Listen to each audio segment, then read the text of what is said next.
You know, a very unique feature here in the islands is something called a condo-tel, correct? Sure. Yes. Explain why it's different than a condo and why it's unique to Hawaii. It's unique to resort areas, and obviously Hawaii is a resort. So we have vacation rental condos, which basically is a classification of the condo project. It doesn't matter how you're, as a borrower, going to occupy that property. So if you can Google that property and rent it for a day or for a week, it's usually a condo-tel. And that makes a difference in your financing, and you need to know that up front.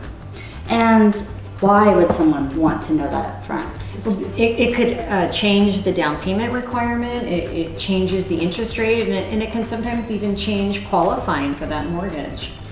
And you know, I think something that's interesting that, you know, Rebecca and I have seen over the years is a lot of times we get a phone call in the 11th hour right before close from somebody who's purchasing a condo-tel, right?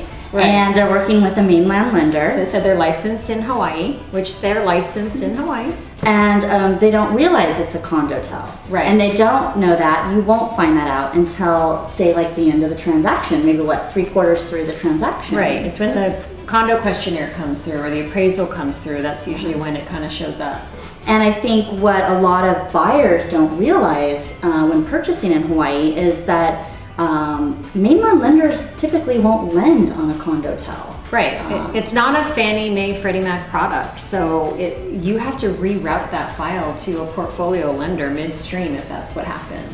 And that's where a local lender here in the islands, like ourselves, at Elite Lending, we lend on those properties. We know going right into the transaction whether the property is a condo or a condo-tel, right? And how that affects your down payment, your rate, and the approval process. Right. It's much easier to know all of those things up front, know what to expect. It makes for a smoother transaction. It's better for everybody involved.